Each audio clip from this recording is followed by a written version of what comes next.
Hi again, welcome to another video, and it is a horrible Saturday morning. It is raining and it is muddy. Look at that. But I'm trying to get the camper ready so we can go to the unit. I washed it yesterday. I've just pumped up the tyres. A few were quite low, but a couple were okay, and it's been standing about 10 years, so yeah, that's quite surprising. But it's been stuck in that position, like I just said, for about 10 years, so the wheels are a bit stuck in the ground. And we'll look under the bonnet. I haven't tried to start it yet. I've just put a decent battery on it, just pushed the leads on so it could click before it starts. I haven't got a spanner on me, but I will get one if I have to, but hopefully they connect okay. You can see in there how cobwebby it is, and probably been mice along there and everything. I've checked it all. There's about 3/4. It's not quite to where it should be, but there's enough. There's coolant in there, so that's good. Still a leisure battery on it. That won't be any good now. It's been on there years, but we'll see if it starts. To be honest, the time's been sitting. It's quite pleasant in here, but yeah, we'll give it a go and see if it fires up. Usually it's no trouble however long I leave it, but it might be today, and the clutch could be stuck on. And look, I've left nearly half a tank full of fuel in it. But yeah, I quite expect the clutch to be stuck on a bit, but might not be, we'll see. So let's have a look. Well, the heater works. So yeah, let's see if it fires up.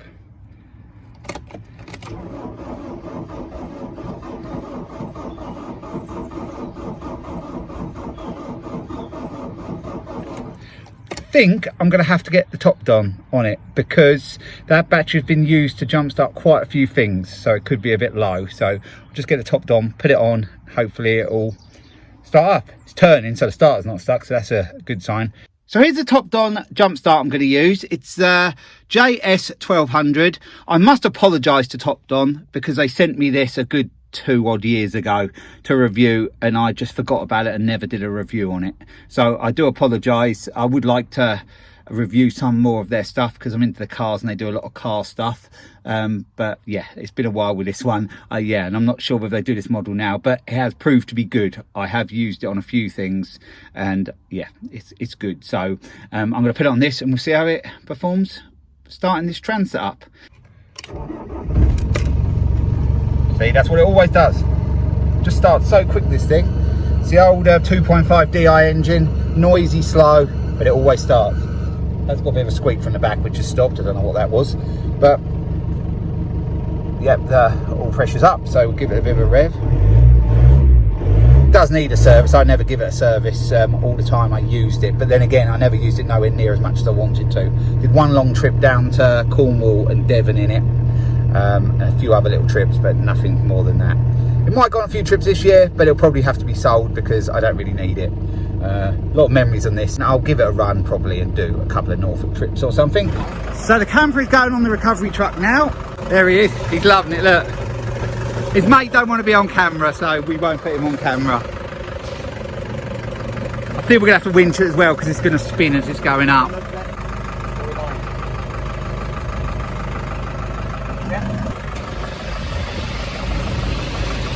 It's only a Transit 80, so it's quite lightweight really. It's got the fiberglass top and the inside doesn't weigh much.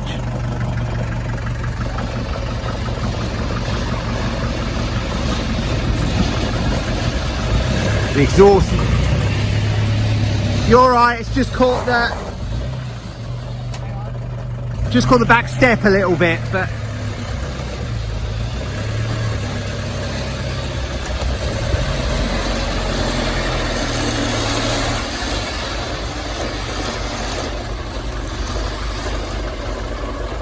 gone down there all right.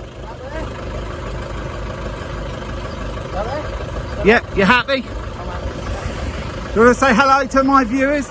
Hello everyone, you good? What was your recovery day? Give them a little wave. Okay, I'll see you next one, and I'm up the unit with this old camper. So now I have the camper van in the unit, and it actually looks fairly tidy considering how long it's been outside of my house and not used. A wash did it a world of good. It's faded the paint, but it will polish up. A lot of that will clean up. If you look along the side above that line there, that will all clean up. A little bit round there, I can just touch that in. I'm not gonna try and get this perfect, just tidy.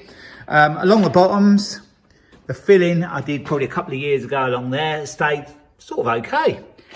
And there, bit on the arch, always did bubble up there, and as much as I've tried to grind it out and redo it, always bubbled up, so I'm gonna have to go again with that.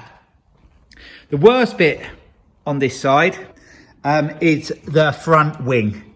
It was never replaced. The other side I did replace the bottom part years and years ago, but this was never replaced. It's just been filled up and then gone rusty again, filled up and gone rusty again. So I may put a bottom part of the wing on there, or maybe a whole wing, I'll see. And I will have to do a bit of repair in the sort of inner wing bit around the bottom where it joins there. But that's no big issue. That was replaced a long time ago when I first did the van, probably best part of 15 odd years ago now. I did put that patch in a couple of years ago. That'll be okay still. There's a little hole just up in there, but nothing major. I think the seal's all done this side. I don't think there's anything else to do. Just fill it and tidy it up. It's all been welded, so it's solid. Just fill it just to make it neat. So that's where we are with this side. Along the back, it's all sort of okay. The red oxide has done its job really. It's protected that. It's probably a good couple of years or so. It could be longer. I've lost track really. It could be 3 or 4 years now. I don't know. I did do videos of some of this, so if I did look back, I could probably tell roughly when I did it. But yeah, it's kept okay. I did have to do quite a repair there. I had to cut that out, peel that back to do a repair underneath, but that'll all be okay still. There's a little bit there. I'll grind that back just to see what's going on there. I think probably not much, and it's all solid underneath, so yeah, I don't think there's much going on there. If it has to have a plate in there, I'll just cut it out and put a plate in there. That's not difficult. I do know there's a big hole on the inner sill behind the side loading door. That was the last bit I know I had to finish. I never did get on with that, so that will be one of the first jobs. It's all done on the outside. It's a bit tight around this side. It's all done along there, and I painted it with some Vactan, and it's just gone black as it does with Vactan, and it's kept okay, so that's all good still. So it's just the inner bit right up under there. I will show you that when I get on to that. The back wheel arch this side is okay. There's some primer on there, and it's kept not too bad. Might have to do a little bit of work on this side, but not a great deal. And I did a repair under there. That looks to be good still. The side loading door, I did have repainted a couple of 3 years ago, but it's gone rusty around the edge there again. So I might have to sandblast that to get all that rust out of there. It's a bit annoying because the rest of the door isn't bad, but we'll look into that. A little bit along there, which I may just touch that in, sand that back and touch that in. The front wing, yep, is okay. I think some of that is in primer though. But yeah, I've done bits and pieces over the years on it, and yeah, it's not that bad. These things are renowned for rusting, and I have done a lot of welding on this years ago when I made it into a camper. So what the story was, I had one of these, it was red, and it was an L reg, I think, in 1994, and it had the whole camper stuff all on it, and it was a bit of a rust bucket. I bought it and I thought it was okay, but it was a bit of a rust bucket. So I bought this van, a newer van, which had electric windows, power steering, central locking, and had done lower mileage. And then I changed everything over from the red van, top included, and all the inside to this van. But I did have to do some work on this van as well because it did have rust as well. Yeah, some of that rust work I did back then has had to be done again. I probably didn't seal it properly all them years ago. But anyway, I've had this van, I've had it probably 14, 15 years, this van. And the other one I had a bit longer before because I used that for, it had a best part, it probably had about 6-7 months MOT on it, so I used it for that time, and then I did the conversion over to this van. So yeah, and this van was a better van, and it drives quite nice. The engine's quite good, as you heard earlier when it was going on the recovery truck. But yeah, that's gonna be my project at the moment.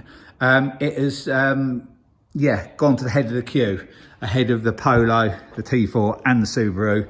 The reason being is I want it out of here. I may use it a couple of times. I may take the dog up to the coast or something, up Norfolk or something, Norfolk coast, not that far from here, a couple of hours away. Just a couple of final trips in it, then it'll have to go. I've got no need for this. And it was like the family camper van. Didn't get used nowhere near enough. Should have been used a lot more. And yeah, I'll do a couple of last trips in that, I think, and then I think I'll sell it. It is really just a 2-berth. If you had a small child, you could probably fit a small child in there as well. That's what we used to do. So yeah, you can do that. But yeah, it's really just a 2-berth. So if you want to tour the UK, it's not too bad. It's slow, it's quite noisy, but it gets you there.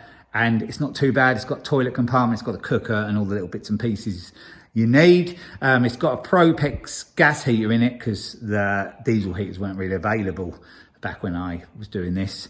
If I was doing it now, I'd put one of them in it. What I should probably do in time, when I've sold this one, I'll probably invest some money into the Volkswagen T4 Transporter, make that a bit of a day van stroke camper van. I probably won't go full on camper, but I'll make it so I could go somewhere and I could sleep in it.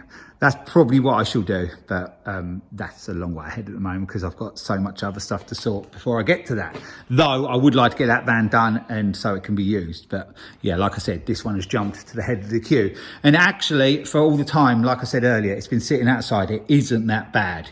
I shall just go wheel arch, take the wheel off, do the front brakes, and then tidy anything up that needs to be tidied up under the wheel arch, and then move on to the next one, and so on, and do that repair underneath what I said, that big hole. It is quite a big hole under there in the inner sill underneath the side loading door, but I think that's about all. There may be some little bits, but nothing much at all. So it needs a good clean as well. That top comes up quite nice and shiny.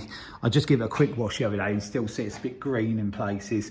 That will polish up and come up quite nice, as will the paintwork where I showed you, like above that line. It's just them other bits, and I shall get them painted in so it's tidy. Hasn't got to be no showpiece, as long as it's tidy. So all the primer back to white paint and that, and yeah, I think it'll look pretty tidy. And these are getting more sought after now. These are getting rarer and rarer because most of them rusted away. There's still quite a few recovery trucks this shape around, and some campers, but a lot of the campers, well, they're older ones, and some had automatic gearboxes. A lot were petrol as well, around the latter 80s. So because this was just a normal work van, and then I made it into a camper, this is quite a lot newer. They did make a long wheelbase around this era, mid 90s, called a Duetto, I think. But I don't think they did the short wheelbase, much newer than the early 90s at the latest. So yeah, this one is all registered as a camper van as well, but it didn't start life as a camper van. It was an electrician's van for a good few years, or may have been all its life before I had it. I'll show you in the inside in the next video, but what I'll do as well is turn it round so the side loading door is this side, so I can get on with that welding, and that'll be the first job I do on this. And then, like I said, I'll go around wheel arch to wheel arch, inner wheel arch, and just, yeah, underseal it and, yeah, work my way around. So yeah, this was the project for the channel for a little while. I'm hoping it's not going to take too long. I hope I can get up here in some afternoons and get it done pretty quick. The first thing will be to get the brakes done, the welding done, the brakes done, and get an MOT on it. Then I'll bring it back in and do the bodywork bits bit by bit. And I'll just go around them bodywork bits as quick as I can. Even some of the bits, I mentioned it earlier, but the bits underneath where the bumpers are, like round here, it will just be brush painted with some hammerite or something just to protect it. It hasn't got to be perfect, and I can't spend too much time on this. So when it's done though, it will look nice and tidy, and it will be able to be used initially. Then I will sell it on because it's been around too long. So I'm going to leave the video there. I'll just show you inside it quickly here. You did see inside it when I started it earlier though, but yeah, I'll just give you a quick little look in the back. It's a bit dark in there, but it's a little teaser. I'll show you in the kitchen when it's turned around, because I'll have the back doors the other way so I can get in and show you better. But yeah, I've been wanting to get this in the unit for months, so yeah, I'm glad it's here. So I'm going to leave the video there. So thanks for watching, and I'll be along with another video again soon. So bye for now.